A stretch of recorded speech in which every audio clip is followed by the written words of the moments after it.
Olá, meus queridos irmãos, graça e paz. Aqui é o reverendo Marcelo Lemos e estamos de volta para mais uma aula na nossa sala dos professores.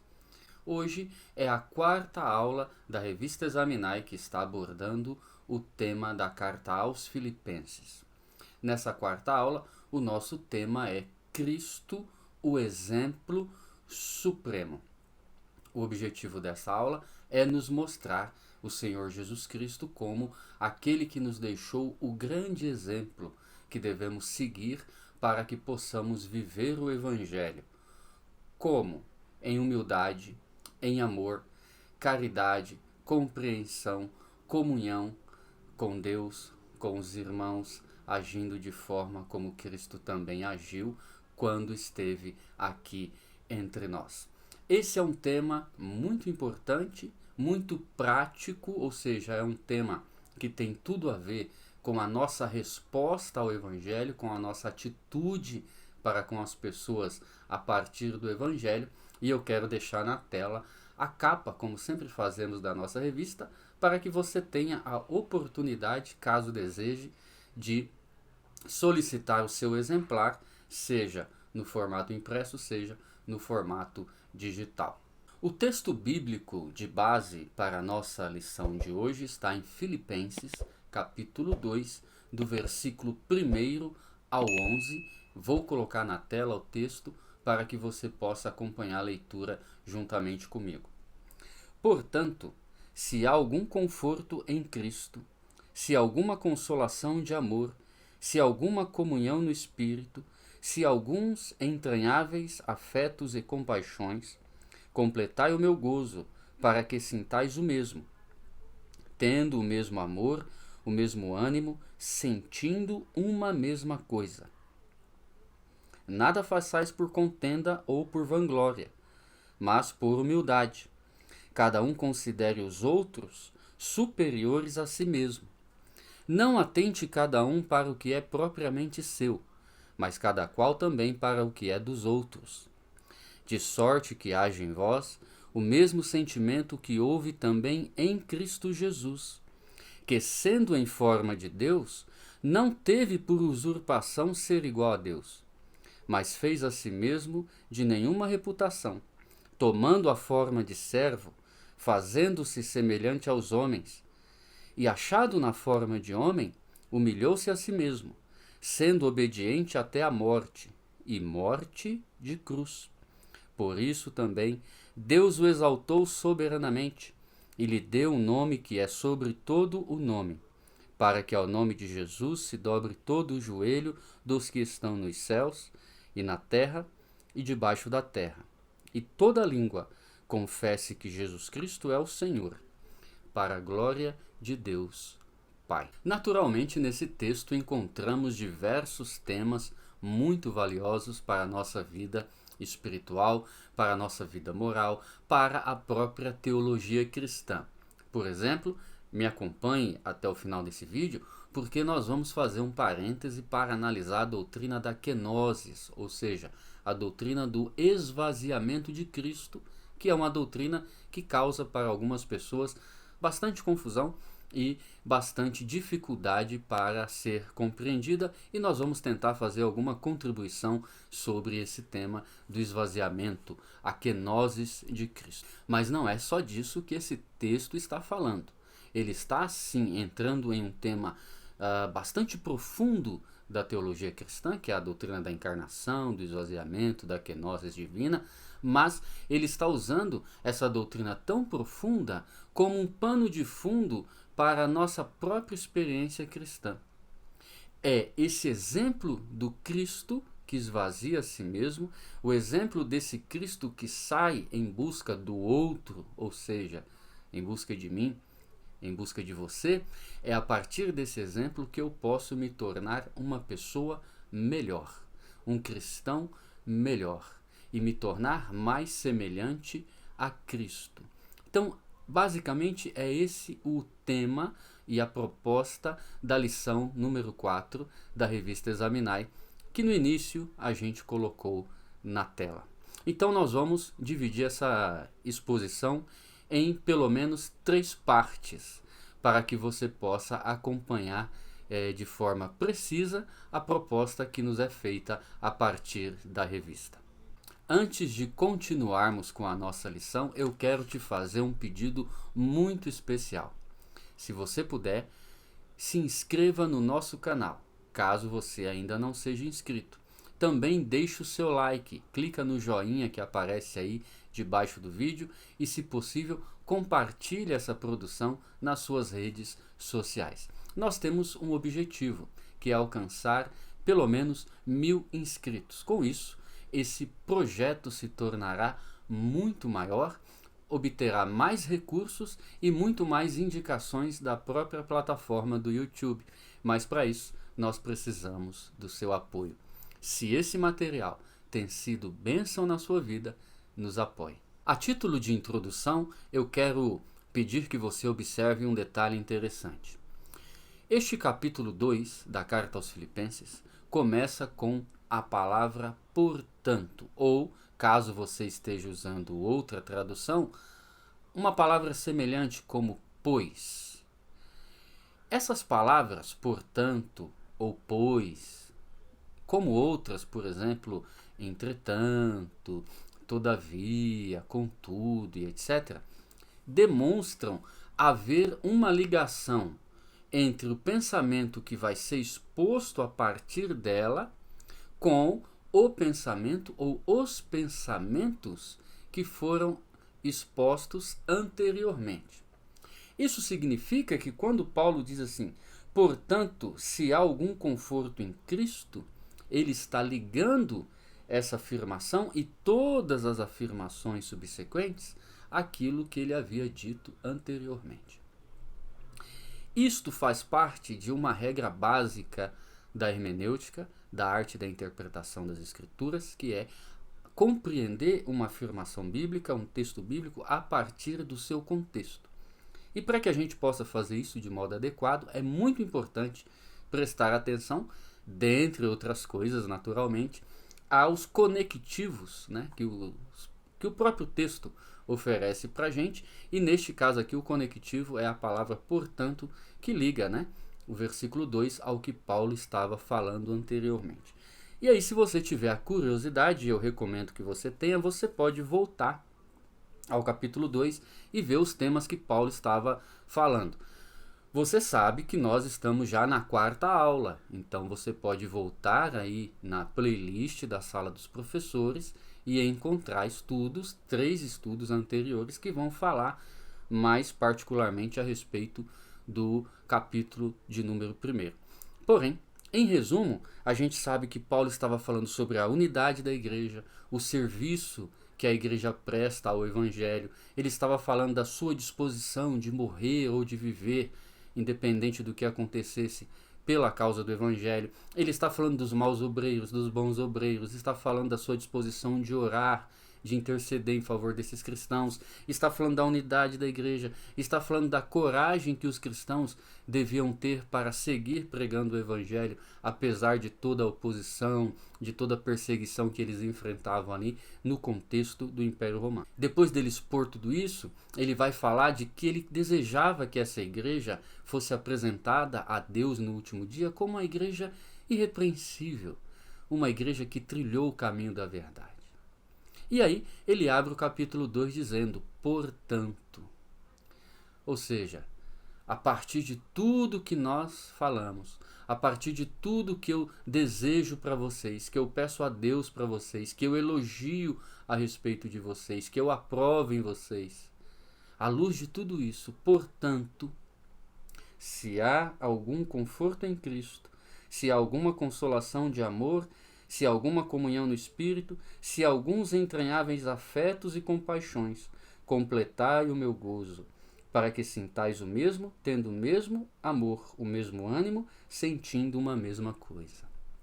Observe que quando você nota que há um conectivo e você investiga a que esse conectivo está ligando essas afirmações, aí o significado abre-se muito melhor na sua mente.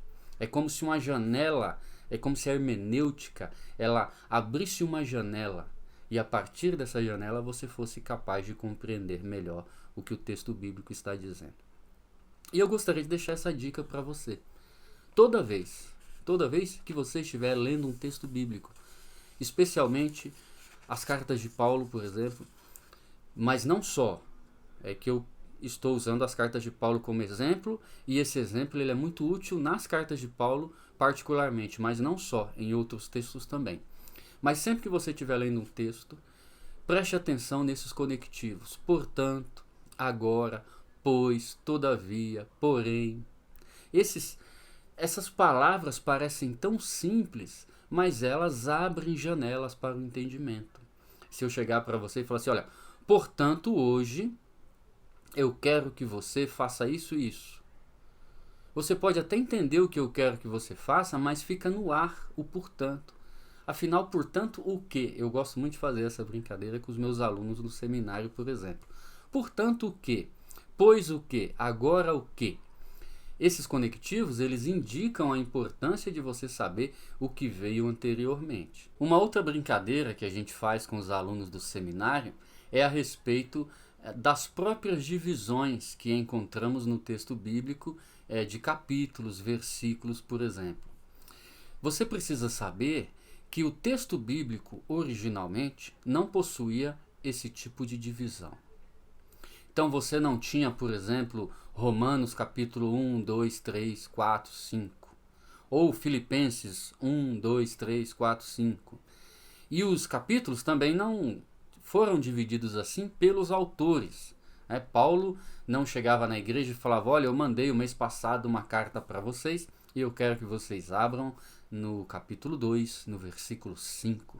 Não era assim que funcionava. As cartas, por exemplo, elas eram lidas como cartas mesmo. Como é que você lê uma carta? Você abre e lê, do início ao fim.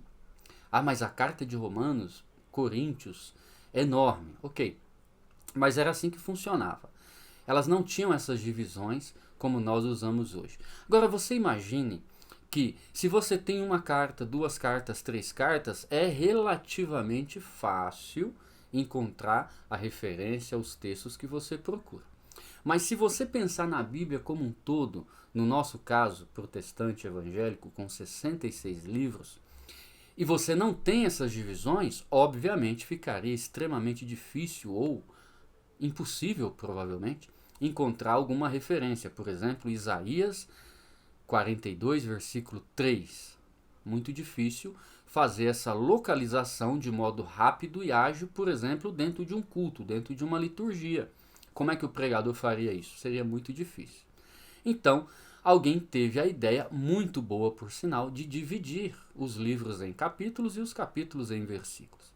Porém, nem sempre essas divisões são muito adequadas.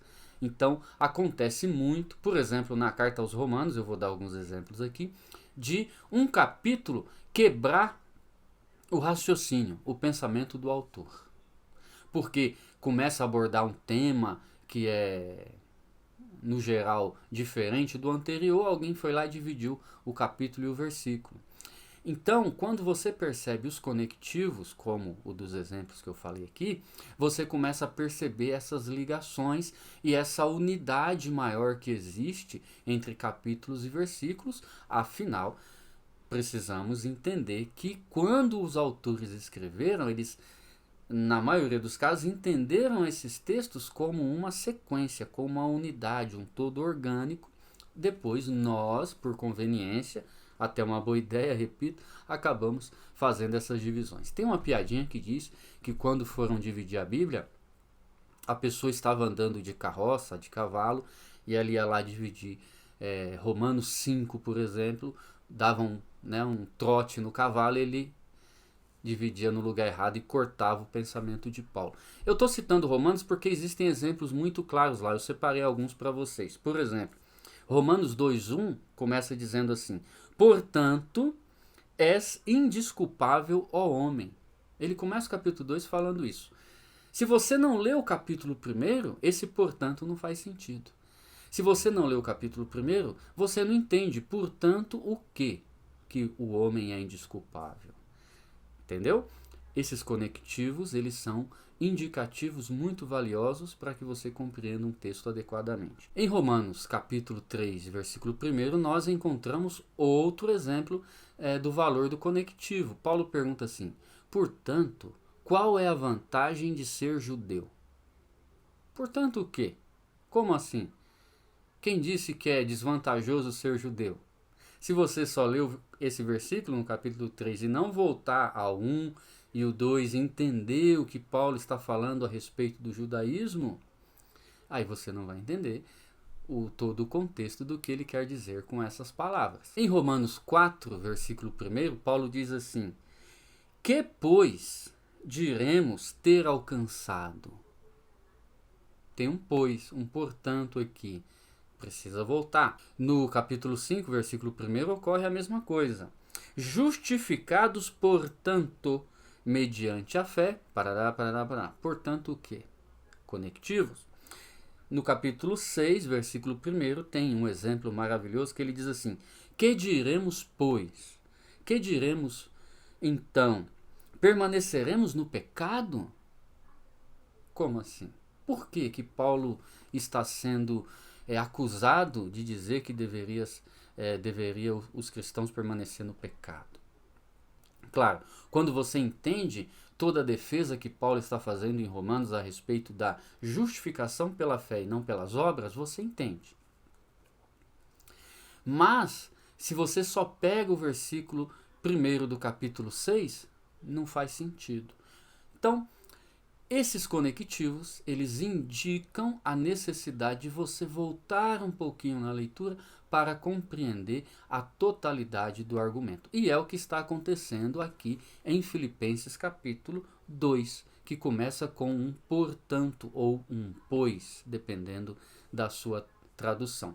Então, Paulo inicialmente está falando de todo o seu amor por aquela igreja, o exemplo de vida, de cristianismo, de fidelidade dessa igreja, está falando do que ele deseja e a respeito do que ele intercede ao Pai para que aquela igreja receba mais unidade, mais comunhão, mais fidelidade. E então ele vai introduzir o capítulo 2, lembrando de tudo isso e apresentando a base da sua teologia, que é o exemplo de Cristo, a kenose de Cristo, a respeito da qual nós vamos começar a falar agora. Em primeiro lugar, o apóstolo Paulo começa o capítulo 2, lembrando do que ele havia dito já e introduzindo um novo aspecto, ou um novo tema, que são os benefícios de se estar em Cristo. Eu vou listar alguns benefícios. Se você tem a revista, você vai acompanhando aí, que tem explicações mais abrangentes. Portanto, vamos lá. Primeiro benefício é o conforto em Cristo. Ele diz assim, se há algum conforto em Cristo. Esse se há não é que Paulo esteja duvidando. Se, será, não é isso. Ele está apenas usando uma figura retórica. Ele sabe que existe esse conforto em Cristo. E por isso ele quer que essa igreja aumente ainda mais a sua alegria, a sua satisfação em Paulo por causa deles. Então é uma figura de linguagem, é uma expressão retórica para enfatizar aquilo que ele está dizendo. Esse é o primeiro benefício. Se há algum conforto em Cristo. Então esse é o primeiro benefício de quê? De viver em Cristo. De se estar em Cristo. É esse conforto. E aí ele diz mais, se alguma consolação de amor. Eu gosto muito dessa expressão porque ela lembra o papel do Espírito Santo na vida cristã. Não é verdade? Quem é o consolador? É o próprio Espírito Santo. Que daqui a pouco a gente vai ver que o Espírito Santo, sendo o consolador, sendo o Espírito enviado pelo Pai, por Cristo a nós, tem também muito a ver com a kenosis primordial da divindade, como diz um teólogo católico chamado Baltazar. E a gente vai perceber que a doutrina do esvaziamento, a doutrina da kenosis, não é só uma doutrina que tem a ver com a cristologia, mas tem a ver com a própria trindade, com a pericorese trinitariana, a respeito da qual a gente vai falar um pouquinho aqui. Mas é muito importante entender isso. Essa consolação em amor nos faz lembrar justamente do papel do Espírito Santo, que sendo Deus, ele age em nós como consolo, como advogado, como intercessor, aquele que aquece, que consola, que anima a vida dos cristãos. E Paulo continua falando dos benefícios, por exemplo, a comunhão. Se alguma comunhão no Espírito, de novo, a figura do Espírito Santo aparece aqui. Lembrando que no grego a palavra comunhão que Paulo usa nesse versículo é koinonia. Então é a koinonia, é a comunhão entre os irmãos. Claro, comunhão também com Deus, mas especificamente aqui é a comunhão uns com os outros, é a unidade da igreja, a comunhão, é a caridade, né? O ágape. Aliás, ágape aparece aqui quando ele fala de amor também. Então é esse amor uns para com os outros. É a vida cristã vivida enquanto comunidade de fé. Não é vida cristã individualmente, como hoje muitas pessoas falam, eu sou a igreja, você é a igreja. Errado. Eu sou parte da igreja, você é parte da igreja. Sozinhos não somos a igreja, somos parte de um corpo. Como igreja, nós precisamos vivenciar a fé cristã a partir de uma vida comunitária. Você experiencia a fé cristã compartilhando a palavra, compartilhando a oração e todos os outros meios de graça, como os sacramentos ou as ordenanças de Cristo, por exemplo, no batismo, na Santa Ceia, que é a Eucaristia. Sem essa participação comunitária da fé, não existe cristianismo, não existiria igreja. Então é a comunhão no Espírito Santo, essa koinonia a partir da cola, né? Paulo aqui é como se ele apresentasse o Espírito Santo como a cola que une os cristãos na igreja, nessa vida comunitária dentro da igreja. Portanto, são estes e alguns outros os benefícios que Paulo fala de quando nós estamos em Cristo. E um outro que eu gostaria de enfatizar aqui é que ele fala assim, ó, se alguns entranháveis afetos e compaixões. Essa palavra, hoje, para nós, parece um pouco estranha. Entranháveis afetos. Entranháveis tem a ver com as entranhas, com as tripas, com os órgãos internos. Isso é muito curioso porque hoje nós tendemos a acreditar que os nossos sentimentos são nascidos aqui, no cérebro. Nós temos uma visão muito racionalista até daquilo que é o sentimento humano, o amor humano. Porém, para os antigos, e isso vale para os autores bíblicos, a sede dos sentimentos é o coração, ou são os rins e as próprias entranhas. Então, entranháveis afetos, esse sentimento que nasce do mais profundo do ser, do mais profundo da alma humana. Então, para eles, diferente de nós que pensamos que o sentimento está no cérebro, é algo estritamente racional, para eles não. Para eles era algo muito mais fenomenológico. Até porque quando você, por exemplo, se apaixona por alguém, ou sente o medo, sente pavor, o que você sente? Aqui, não. Aqui depois dá uma dorzinha de cabeça, talvez. Mas o que você sente mover é aqui, ó. São as suas entranhas. É o coração batendo, é aquela dor na boca do estômago, aquele friozinho na barriga, isso sobe. E isso vem e transborda. É isso que Paulo está falando.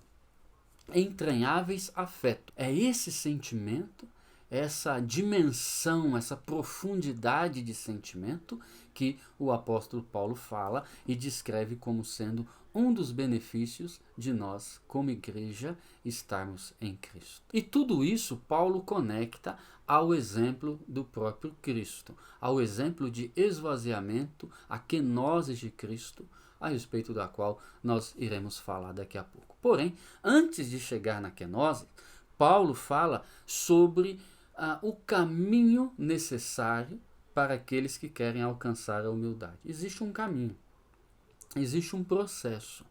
E através desse processo você alcança a humildade. É impressionante o que a gente pode descobrir quando medita nas Escrituras sem alguns pressupostos equivocados que a gente costuma carregar. Geralmente a gente pensa assim: fulano é uma pessoa humilde. Talvez seja. Fulano é uma pessoa caridosa. Talvez seja. Fulano é uma pessoa cheia de amor. Ok, que bom se for verdade.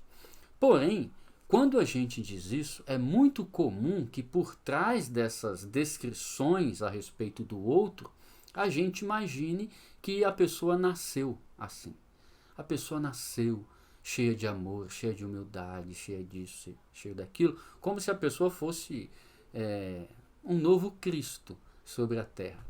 Mas geralmente a Bíblia fala de processos, de caminho, de peregrinação.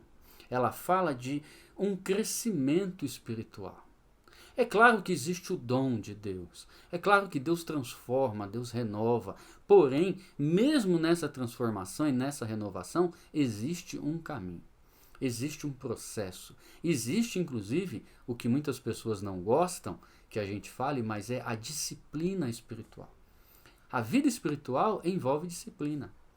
Oração, jejum, consagração, participação nos sacramentos, na ceia, no batismo, participação na palavra, a oração pública, a oração privada, são meios da graça. Por que os meios da graça são necessários? Porque Deus estabelece uma jornada, um caminho através do qual nós precisamos peregrinar.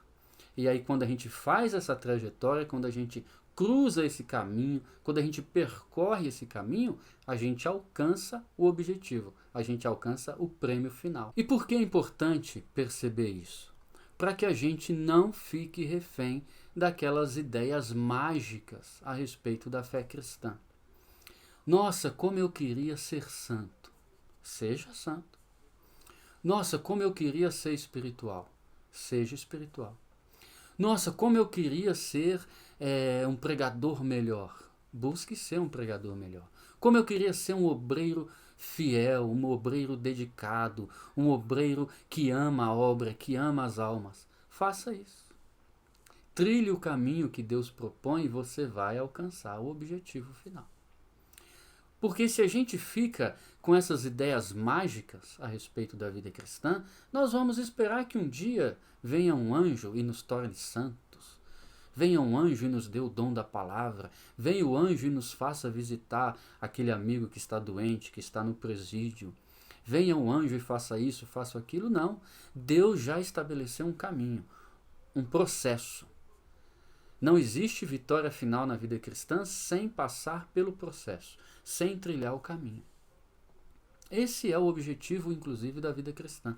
Que você trilhe o caminho, que você percorra o caminho que Cristo está propondo para cada um de nós, para que nós, dia a dia, vez após vez, possamos crescer mais e mais em graça e conhecimento. Para isso existe um propósito, para isso existe um processo, para isso existe um caminho, existe uma disciplina que nós precisamos praticar a fim de alcançar o objetivo final. Mas afinal, qual é o caminho que Paulo propõe para que alcancemos a humildade? A humildade de Cristo, o exemplo de Cristo. Paulo vai dar diversos passos. O mais importante dos passos é que ele fala para nós seguirmos a Jesus. Ele diz, olha, que haja em vós o mesmo sentimento que houve em Cristo. Então qual é o caminho necessário a ser percorrido por aqueles que querem viver a humildade cristã? Seguir o exemplo de Cristo. Viver como Cristo viveu. Falar como Cristo falou. Amar como Cristo falou. E como foi que Cristo fez tudo isso? Primeiro, Paulo fala que nós devemos considerar o outro ou os outros superiores a nós mesmos. Isso é uma afronta ao nosso ego. Isso é uma afronta ao nosso amor próprio, considerar o outro superior a nós. Em algumas situações, a gente tem aquela impressão de que nós somos superiores. Se você estuda muita teologia e se encontra com aquele pastor que não tem a mesma formação que você, que não fala bem como você, que não conhece os autores que você conhece, se você não tem humildade, você pode se sentir superior a ele. E aí você pode, inclusive, ficar cego para o mover de Deus na vida dele. Você pode ficar cego para a obra que Deus tem a operar na sua vida através daquela pessoa que é, em tese, inferior a você.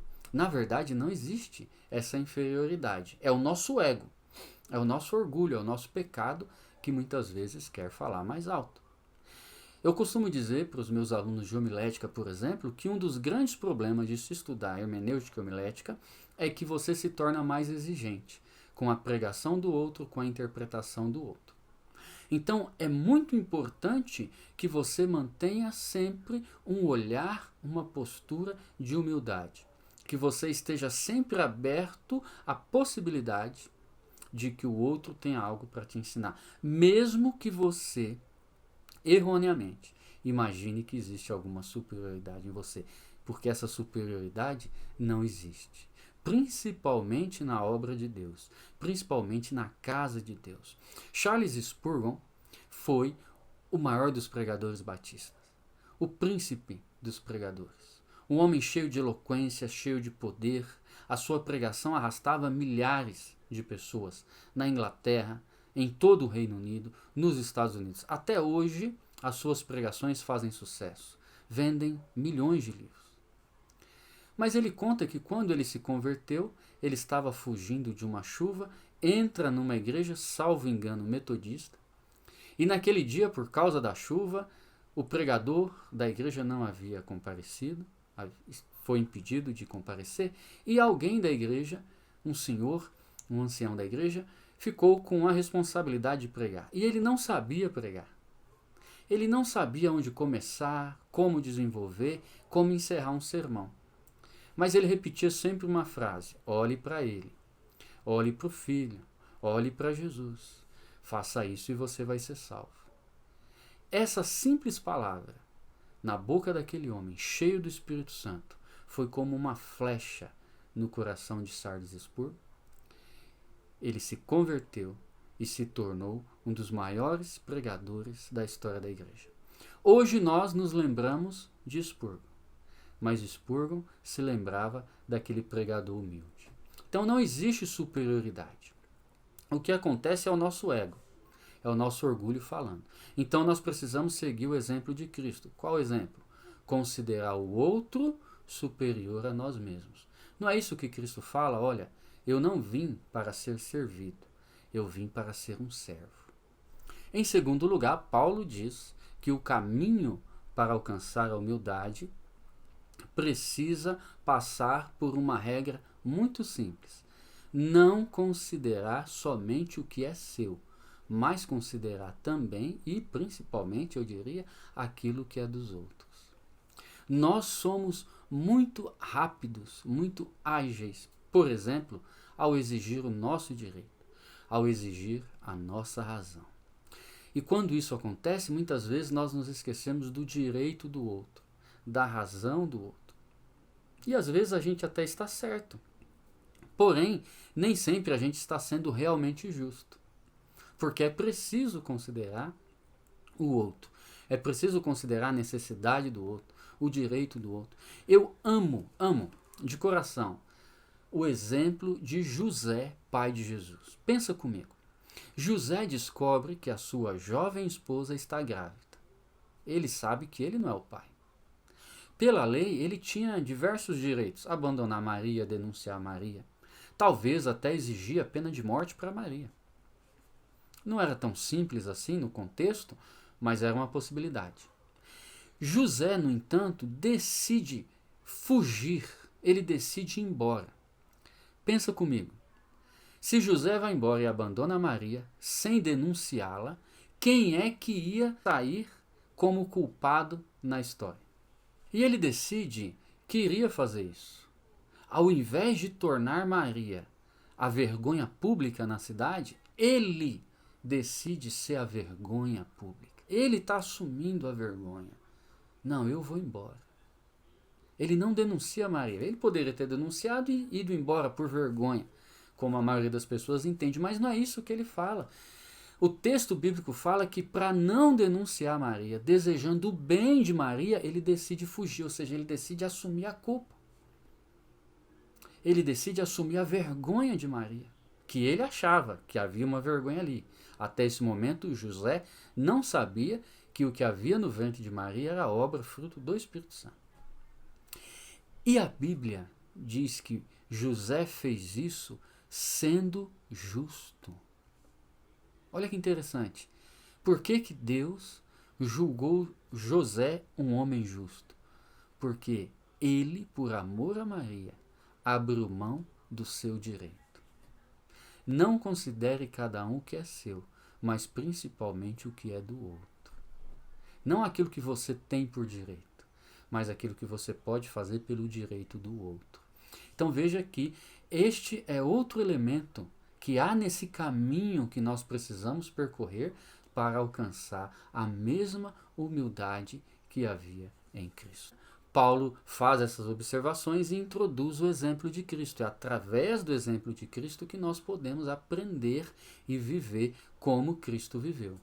Em harmonia, coinonia, caridade, amor, unidade cristã e o caminho da humildade que Paulo está nos propondo. E aí ele introduz o exemplo de Cristo. E ele começa dizendo: de sorte que haja em vós o mesmo sentimento que houve também em Cristo, que sendo em forma de Deus, não teve por usurpação ser igual a Deus, mas fez a si mesmo de nenhuma reputação, tomando a forma de servo, fazendo-se semelhante aos homens, e achado na forma de homem, humilhou-se a si mesmo, sendo obediente até a morte, e morte de cruz.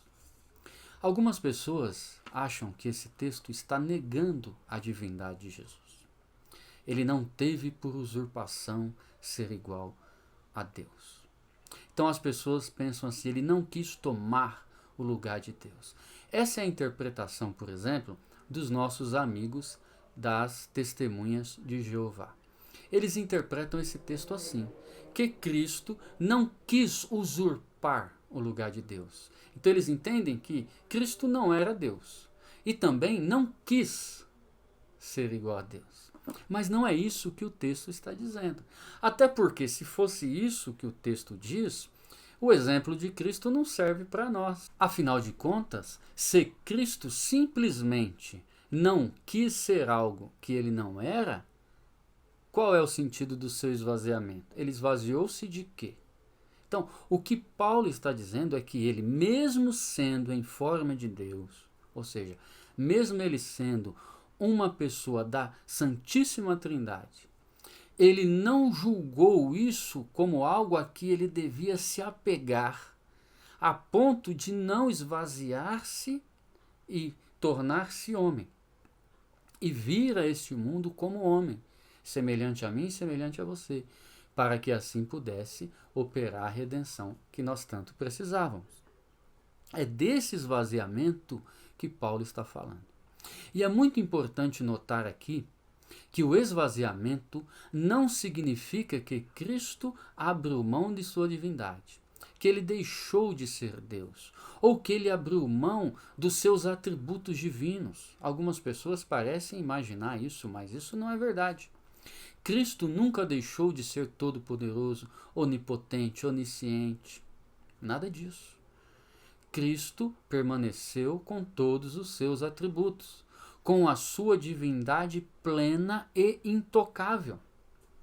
O esvaziamento de Cristo é, na verdade, a sua disposição de vir a nós, a sua disposição de caminhar até a humanidade e assumir em si a nossa humanidade. Esse é o esvaziamento de Cristo.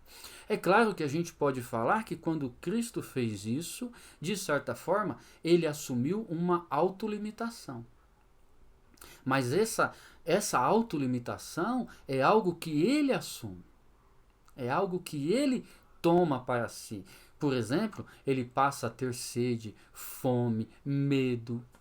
Ele precisa usar o banheiro como todo mundo, se alimentar como todo mundo. Ele precisa dormir como todo mundo. Ele morre, inclusive, como todo mundo. Mas isso, em momento algum, significa dizer que ele abriu mão da sua divindade ou de algum aspecto ou de algum grau dos seus atributos divinos. É um esvaziamento. E olha que interessante, eu quero fazer uma provocação para vocês aqui. A kenosis não é uma doutrina relativa somente à segunda pessoa da Trindade, ou seja, somente a Cristo. A kenosis, ela é trinitária. E por que nós podemos afirmar que a kenosis é também trinitária? Kenosis é, por exemplo, Deus que se revela na nossa história. Deus, ele age na história sempre, nunca se esqueça disso, sempre de modo encarnacional. É claro que o ápice dessa revelação encarnacional se dá na pessoa de Cristo. Mas em toda a história, Deus vem se revelando ao homem. Deus, que é infinito, que é eterno, que é o Todo-Poderoso, como os judeus dizem, Hashem, né, o eterno, infinito, o nome acima de todo nome, ele, ao longo de toda a história, desce e se comunica com o homem. Isto antes mesmo do pecado. Durante todas as tardes, Deus descia, procurava Adão para se comunicar com ele. Então veja que é essa descida do eterno na direção do homem que nós chamamos de kenosis. Deus precisava fazer isso? Não. Deus precisava caminhar pelo jardim, procurar Adão, por exemplo. Quando Adão pecou, Deus pergunta: Adão, onde estás? Adão estava escondidinho, talvez, atrás de um arbusto, de uma pedra, não sei. Deus precisava disso? Não. Mas ele desce e ele pergunta: onde você está? Cadê você? Veja que há um esvaziamento, há uma descida, há uma procura pelo outro. É uma pessoa procurando pela outra. A pessoa divina, a pessoa do eterno, a pessoa do inefável, que ela sai de si mesma e vai ao encontro de outra. Isso é kenosis. É uma autolimitação, porque Deus não precisava fazer nada disso. Mas ele faz. Como Deus, por exemplo, quando ele desce para verificar se as coisas estavam indo bem na terra. Ele precisava disso? Óbvio que não. Mas ele desce. Ele desce para ver. Ou seja, há um esvaziamento, há uma kenosis no próprio Deus. A própria Bíblia Sagrada é kenosis, é encarnacional, é Deus na história. Porque a palavra de Deus é o próprio Cristo. Agora, aqui, na Santa Bíblia, nas Santas Escrituras, a palavra se fez revelação escrita. E quando ela se torna revelação escrita, aí ela se torna objeto de estudo, por exemplo, de manuscritos, de idiomas, de tradução, de hermenêutica, de debate sobre variantes textuais, de traduções bíblicas. Para pensar nisso. É a palavra do Eterno encarnada. É a palavra do Eterno que se fez história, que adentrou pelos portões da história. Isso é kenosis. É uma kenosis trinitariana. É o Espírito Santo que desce como fogo, como labareda de fogo. É o Espírito Santo que intercede por nós com gemidos inexprimíveis. Gente, nós estamos falando do Eterno, o Espírito Santo do Eterno. Mas ele se torna descrito como fogo, como água, como vento. Ele entra na história. É essa dimensão encarnacional da revelação divina que nós chamamos de kenosis. E essa kenosis, ela é trinitária. Ela vale, inclusive, para a própria Trindade no sentido ontológico, que é o que nós chamamos de pericorese da Trindade, né? A dança trinitariana. O Pai, ele é Pai em relação ao Filho. O Filho é Filho em relação ao Pai. O Espírito Santo é Espírito, é fogo, é poder, é consolador, é advogado com relação ao Pai e ao Filho. Então veja que é uma pessoa em busca da outra. O Pai que se comunica com o Filho que se comunica com o Pai, o Espírito Santo que se comunica e une em amor toda essa dança da Santíssima Trindade. Isso é kenosis, que acontece lá originalmente, a kenosis original, como eu citei anteriormente o teólogo Baltazar. E na Trindade ontológica, ela acontece, como também acontece na Trindade que nós chamamos econômica, né, que é essa Trindade que se comunica conosco na pessoa do Pai, do Filho e do Espírito Santo. Não é que exista uma subordinação ontológica entre Pai, Filho e Espírito Santo, não. Mas na economia da salvação, ele se revela a nós, Deus se revela a nós, na pessoa do Pai, na pessoa do Filho e na pessoa do Espírito Santo. Há uma relação pessoal entre essas pessoas. Isso é kenosis. É Deus se revelando a nós a partir da nossa própria perspectiva.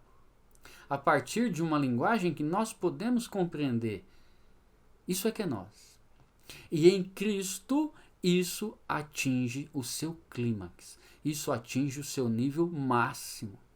Porque esse Deus que é eterno, esse Deus que é o Hashem dos judeus, o nome sobre todos os nomes, esse Deus se fez carne e habitou entre nós. Isso é kenosis. Esse é o sentido do esvaziamento de Cristo. E esse é o exemplo que nós precisamos seguir. Se desejamos atingir essa mesma humildade, essa mesma maturidade espiritual que Cristo deixou o exemplo para nós. Então, o que é a kenosis? A kenosis é Deus que se faz presente na história. E isso ele faz de modo sublime, definitivo e redentivo na pessoa de Cristo Jesus. Deus se fez homem, Deus se fez carne, Deus montou a sua morada, o seu tabernáculo entre nós. E esse tabernáculo, essa morada, é a pessoa do próprio Cristo. Kenosis é relacionamento. É esse Deus que busca relacionar-se consigo mesmo, as pessoas da Trindade, Pai, Filho e Espírito Santo, e que busca o outro também na sua criação. E é por isso que ele cria tudo. É relacionamento. Kenosis é relacionamento. Para que eu tenha um relacionamento contigo, eu preciso de quê? Kenosis. Eu preciso, de certo modo, sair de mim para encontrar você. Então, kenosis é isso. É esse relacionamento. Kenosis é doação.